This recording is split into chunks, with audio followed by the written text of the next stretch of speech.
Hey everybody. Well, I am back on the trail from my Mojave stop. I got an ant. Sorry about that. But yeah, Mojave was cool. Enjoyed it. I ended up taking a zero there. I was thinking about it coming down the mountain anyway. That 2 nights ago when we went into Mojave, and then when I got there I found out the Motel 6 didn't have my resupply box, so yeah, might as well zero anyway, because we didn't get there till Saturday night. Post office didn't open then. It's not open on Sunday, so I had to wait till today. Walked to the post office, and sure enough there's my resupply box, so it's all good. And I got my card my daughter sent me for Father's Day, so that was neat. But yeah, Mojave's a cool town. It's got a nice grocery store. Has several different motels, hotels, all reasonable. And the Motel 6 is okay. I didn't mind it. Me, Dr. Huss, and Dan and Carly split a room, and then later that night, Mike and Nick, aka what are their trail names? They just got trail names. Chow Down and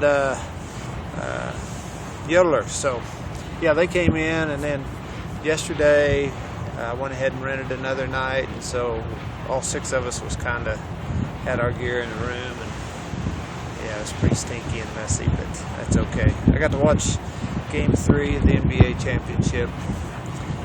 That was cool. A little disappointed in the outcome, but that's alright.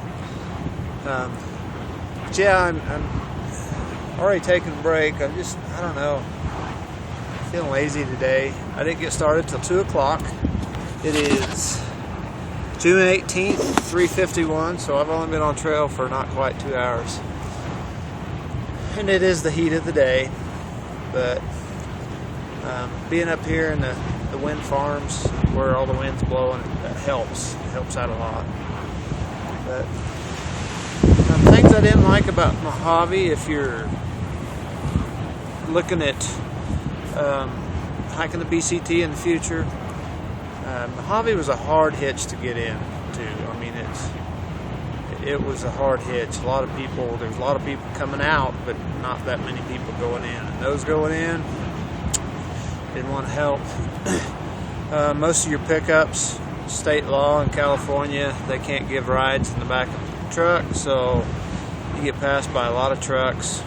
And sometimes, it's happened to me twice now, sometimes you come across someone that's, they don't mind putting you back there, and they try to avoid anywhere there might be a cop, so they don't get in trouble. But we did get a hitch. A guy and his wife was coming out of Mojave, and they come up to the intersection that Huss, Dan, and Carly and I were trying to hitch into, and nicely enough, he turned around and drove all the way back to Mojave to take us to the Motel 6. So that was mighty nice of him. A lot of people wanted to stop and give us a ride in to Tehachapi, but I was really the only one that had to go to Mojave. The others was just kind of with me, and so I would suggest probably Tehachapi. Mojave, they say, is a little bit easier to get around in, and I don't know, it seemed kind of long and drawn out to me, but still had to do some walking. From the Motel 6, if you stay at the Motel 6, the grocery store is just right next door almost. It's across the street. Really easy to get to. There's a nicer Best Western down the street. But anyways, yeah. Also too about Mojave is when you get to the junction, right before you get to the junction on the road, there's a picnic table and there's phone numbers for all these trail angels. But all those trail angels are located in Tehachapi. So there wasn't any phone numbers we could call for a trail angel in Mojave to come and get us. So there are people willing to help in Mojave. They just, I don't know, not as many, and they don't advertise like the Tehachapi folks do. So, but that's kind of in a nutshell the pros and cons that I could see Tehachapi versus Mojave. So it's really just really a decision to make for yourself. So I'm going to show you where I'm sitting. As you can see, I'm underneath this juniper bush, but I'm looking at these huge wind turbines, and I don't know if you can hear them, but they just make this constant roar, and it's really cool. There's thousands of these things. Well, we come down to the highway 2 days ago.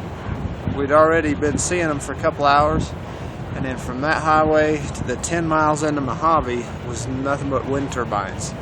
I mean, there's thousands of them, and Tehachapi's the same thing. So anyways, here they are.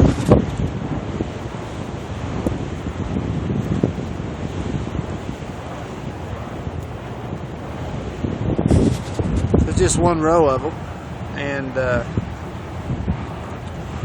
it's kind of neat, you know, walking through them. This area using the wind energy to power homes and towns and whatnot. So, perfect place to do it because it is windy here. They've recorded up to 150 mile an hour wind gusts before. So, not since I've been out here, but the guy that gave me a ride back to the trail today, he's a retired school teacher, and he told me that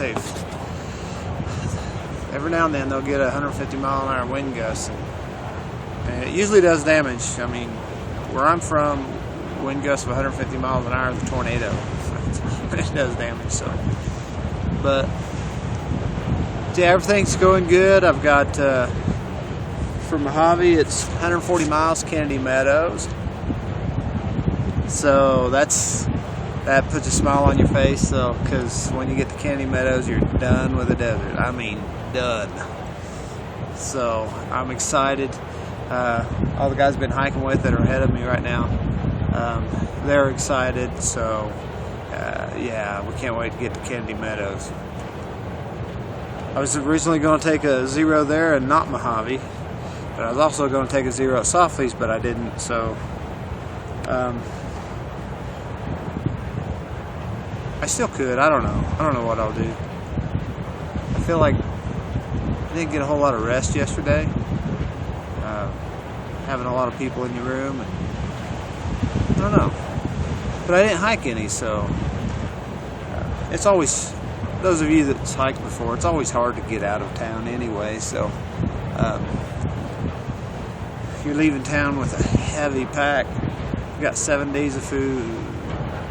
Yeah, 7 days of food. I had 3.5 liters of water before I drank one, but so yeah, it's always hard coming out of town. Usually a couple days out of town, you're feeling really good. Pack weight's gone down a little bit. You don't have the town food sitting in your gut, you know. But if you do go to Mojave, there's a place to go. It's called Primo Burgers, and it's right next door to the Motel 6 and right next door to the grocery store. There's a lot of businesses in Mojave shut down. I mean, it's kind of weird. But anyways, Primo Burgers is awesome. We ate breakfast there Sunday morning. Huge breakfast. Of course, I ordered the biggest thing they had. But and then we went back that night for dinner, and I ordered a taco salad, and my Lord, this thing had to weigh 5 pounds. It was huge. Carly ordered this other kind of salad, and I don't know, that girl's only like 100 pounds, and yeah, her meal was 10% of her body weight, I think. I mean, it had to have been 10 pounds. It was huge. But so if you ever do stay in Mojave, Primo Burgers. It's a nice little mom and pop joint, nothing fancy, and a lot of people go there, get their coffee, their breakfast, lunch, dinner, whatever it is, and yeah, it's well worth it, and the prices are really reasonable. So, well, I've talked on here a little longer than I normally do, so I just wanted to do an update. All right, happy trails, everyone. See ya.